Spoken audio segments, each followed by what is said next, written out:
Hello everyone. आज की इस वीडियो में हम देखने वाले हैं कुछ महत्वपूर्ण प्रश्न जो आपके BA programme first semester education in contemporary India की यूनिट 2 के हैं, जिसका नाम है महिला एवं आधुनिक शिक्षा।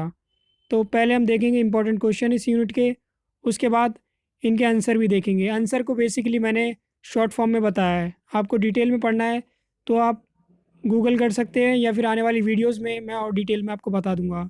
ठीक है, तो देख लेते हैं क्या इंपॉर्टेंट क्वेश्चन है इस यूनिट से। पहला क्वेश्चन है, पंडिता रामाबाई के शैक्षिक विचारों की समकालीन प्रासंगिकता पर चर्चा करें। तो जो पंडिता रामाबाई थी, उन्होंने शिक्षा के क्षेत्र में अपने बहुत सारे कार्य किए हैं, तो उसके बारे में बताना है कि समकालीन में उनकी क्या प्रासंगिकता है, मतलब कि जो भी उन्होंने कार्य करे हैं शिक्षा के क्षेत्र में उनकी क्या अच्छाई है, आपको ये बताना है। ठीक है, नेक्स्ट देख लेते हैं। शिक्षा एक मानव अधिकार है, ज्योतिबा फुले के इस कथन की पुष्टि कीजिए और उनके शैक्षिक दर्शन की प्रमुख विशेषताओं का उल्लेख कीजिए। तो जो ज्योतिबा फुले हैं, इन्होंने भी शिक्षा के क्षेत्र में अपना बहुत सारे कार्य किए हैं और इन्होंने कहा था शिक्षा एक मानव अधिकार है। ठीक है, तो इस क्वेश्चन में बेसिकली आपको यही बताना है कि जो ज्योतिबा फुले थी, उन्होंने शिक्षा के क्षेत्र में क्या किया और जो उनका जो शिक्षक का जो दर्शन था उसकी क्या विशेषताएं हैं। ठीक है, थर्ड क्वेश्चन देख लेते हैं। शिक्षा के क्षेत्र में सावित्रीबाई फुले के योगदान की प्रमुख विशेषताओं को लिखिए। तो यहाँ पे तीसरा तीसरा जो है, यहाँ पे इसमें ये बताना जो सावित्रीबाई फुले थी, ठीक है, उन्होंने क्या किया है शिक्षा के क्षेत्र में। यहाँ पे मैं एक चीज़ और क्लियर करना चाहता हूँ, ये जो आप पढ़ रहे हो ऊपर ज्योतिबा फुले, ये मेल हैं, ठीक है, और इनकी पत्नी थी सावित्रीबाई फुले। अब देख लेते हैं जो इंपॉर्टेंट टॉपिक्स मैं आपको बताने वाला था, अगर आपने रीड कर लिए तो आप इन क्वेश्चन को आसानी से कर पाओगे। इनको समझ लेते हैं एक बार। अंग्रेजों का आगमन, वैज्ञानिक शिक्षा, पश्चिमी विचार और शिक्षा की एक नई प्रणाली लेकर आया। तो आप कह सकते हो कि जब अंग्रेज आए, ठीक है, तो अंग्रेज आए तो वैज्ञानिक चीज़ें आई भारत में, वैज्ञानिक खोज आप कह सकते हो, और जो पश्चिमी जो भी विचार थे उनका धीरे धीरे भारत में आगमन हुआ। ठीक है, महिलाओं से संबंधित 19वीं शताब्दी के सुधार आंदोलन ने महिलाओं के जीवन में सुधार लाने का प्रयास किया, उन्हें शिक्षा के अवसर दिए और उन्हें पारंपरिक विचारों की सीमाओं से मुक्त किया। विभिन्न समिति और आयोगों ने लैंगिक समानता और महिलाओं की शिक्षा पर जोर दिया।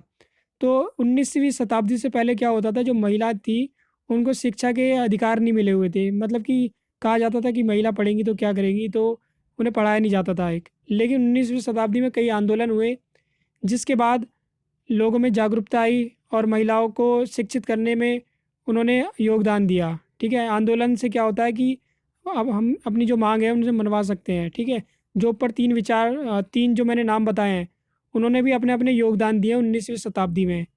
ठीक है, उससे क्या हुआ, फिर जो लैंगिक असमानता होती है कि महिलाओं को पुरुष के समान नहीं समझाता जाता, तो उसको दूर करने में मदद मिली थी आंदोलनों से। ठीक है, अब ये देख लेते हैं। शिक्षा जगत में महिलाओं की प्रतिष्ठा, शख्सियतों का योगदान बहुत महत्वपूर्ण है। बेगम रुकैया औपनिवेशिक शासन के दौरान मुस्लिम समाज में महिलाओं की शिक्षा की अग्रदूत थी। उनके अनुसार शिक्षा में एक छिपी हुई शक्ति है जो महिलाओं को आत्मनिर्भर बना सकती है और उन्हें समाज में वास्तविक मनुष्य के रूप में स्थापित कर सकती है। तो औपनिवेशिक काल के दौरान, जैसे कि मैंने बताया कि काफ़ी सारे आंदोलन वगैरह हुए थे, ठीक है, महिलाओं के शिक्षा के लिए। तो इसमें बेगम रुकैया का नाम भी दे रखा है, जिन्होंने मुस्लिम समाज की जो महिलाएं थी उन्हें शिक्षित करने में अपना योगदान प्रदान किया।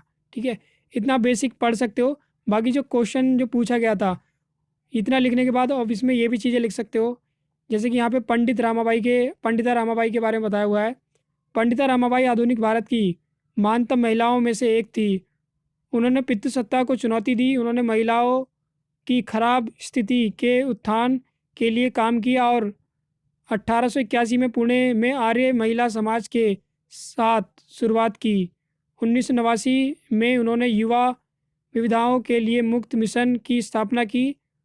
उन्होंने विविधाओं, अनाथों और नेत्रहीनों को आर्ट्स से शिक्षा और चिकित्सा सुविधाएं प्रदान करने के लिए शारदा सदन भी स्थापित किया।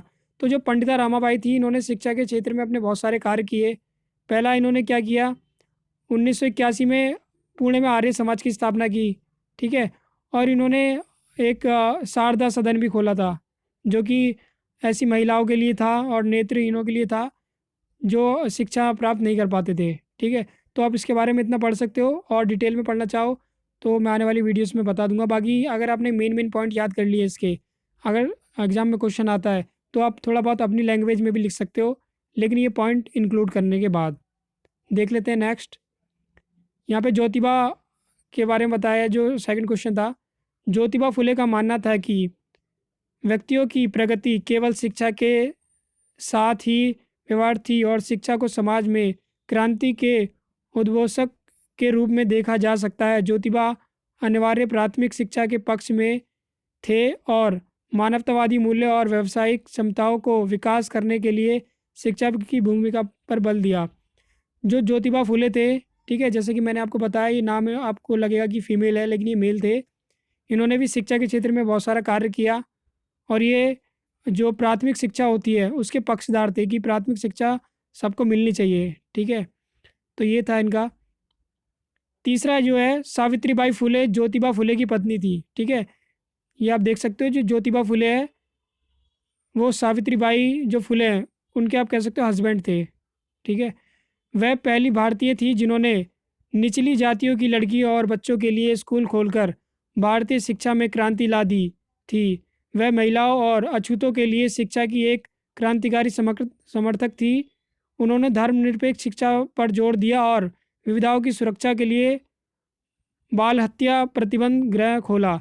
तो सावित्रीबाई फुले ने भी शिक्षा के क्षेत्र में अपना महत्वपूर्ण योगदान दिया है, ठीक है।